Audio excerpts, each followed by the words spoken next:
Hey, what's up, Big Nation? This is David Labby with Big Man Fitness, coming today on July 10th. Today's the 10th. So it's been a while since I've made a video. It's been a while since I've uploaded a video. So a few things I want to update you guys on. I've had a couple of health issues going on over the past couple of weeks. One of them was a severe sunburn that got infected that required medical attention. I'm not going to go into the details other than, you probably can't see now. It was bad. It was all over it is still all over my chest, all over my stomach, all over my shoulders, my back. It was a very bad sunburn, and it was very bad. My wife and I bought an umbrella. We sat on the beach, and we didn't use sunblock. We sat under the umbrella the entire time, and we were only out there for, I want to say, like 4 hours, but that was definitely enough. And by the time that we got back, it was just horrible. It was just horrible. So I wanted to talk to you guys about that, and also about my failures. So we all know that the 4th of July just happened. I was really good up until the weekend prior. And let's just be transparent. I'm not proud of this, but I'm also not ashamed. I'm not going to feel ashamed for something that I did because it was my own choices. I had a cheat week, and I told myself at first that it was just going to be a couple of days, and I started backtracking.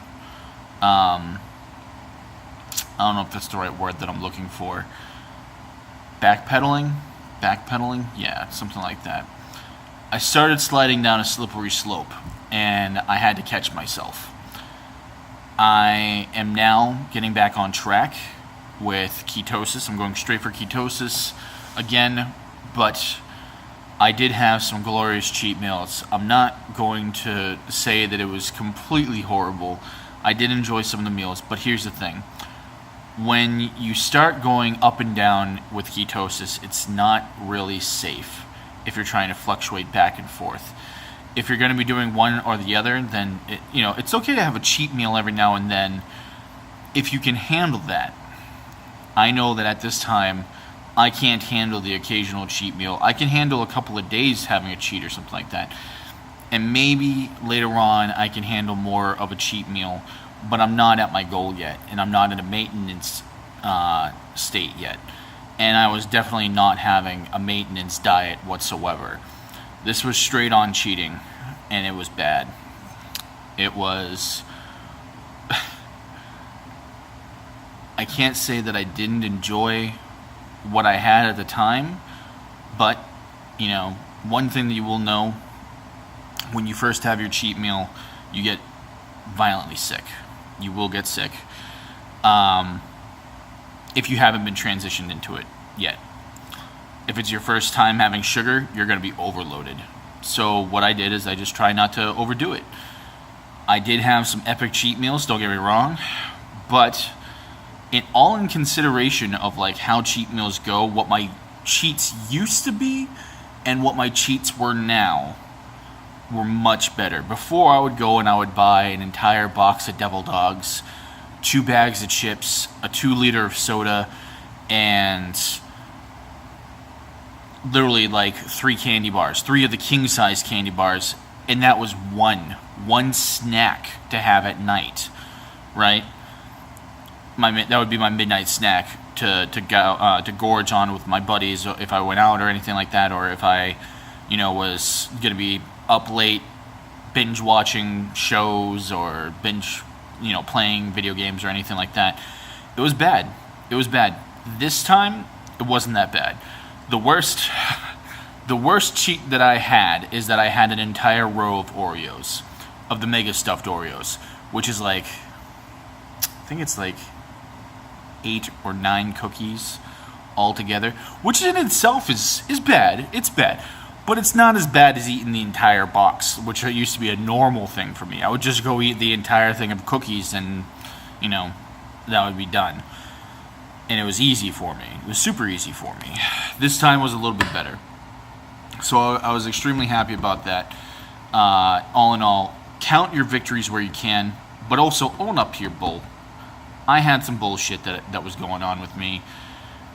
And then some other stuff happened to me, which was the sunburn. So I stopped going to the gym for a little while because my ankle was hurting me. And I mean, here's the thing. I had a sprained ankle and I was still going to the gym before. What the heck type of excuse do I have that I just have a sore ankle? Don't get me wrong, I shouldn't be working out the ankle, right? But that shouldn't be stopping or deterring me. So these discomforts that I was having shouldn't be discouraging me.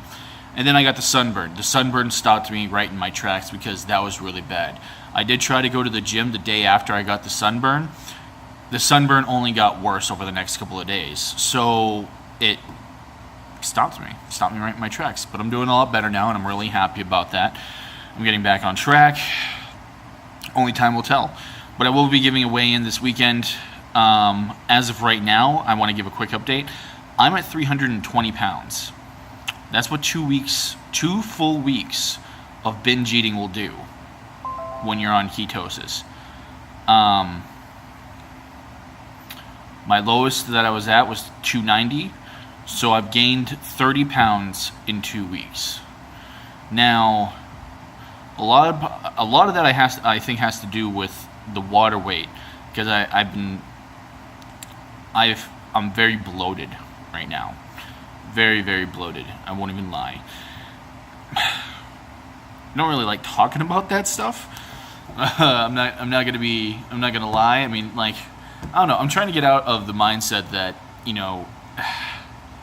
things are personal, or that I have to, like,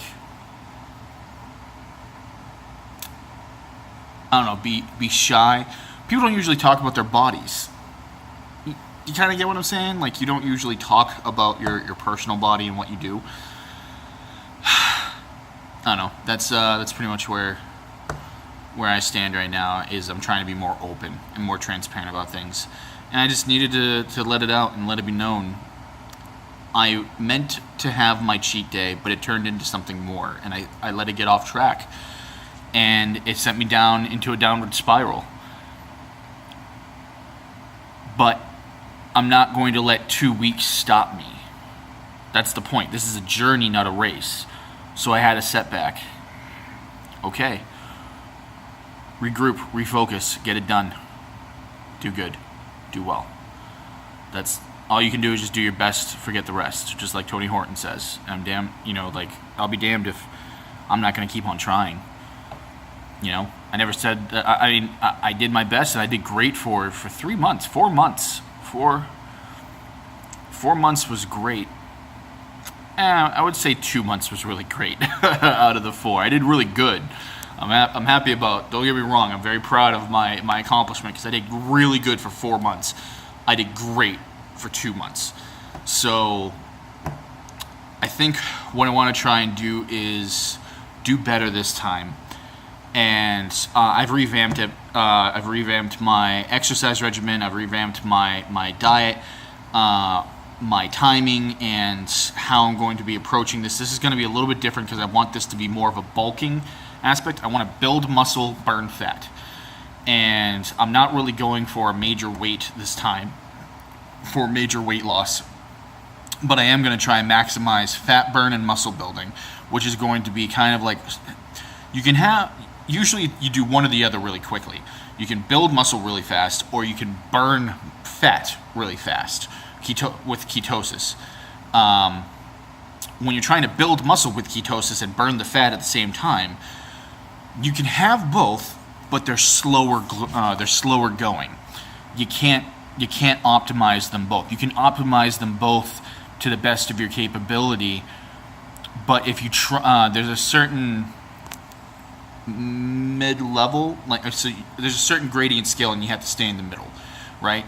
Because if you start trying to gain, you're going to gain fat. You're not going to burn any more fat, right? If you have a certain amount of caloric intake. Doesn't matter if you're guzzling down just bacon grease as your pure caloric intake. Because some people believe, oh, if you're just eating fat, you're in ketosis, you're not going to gain fat by eating fat.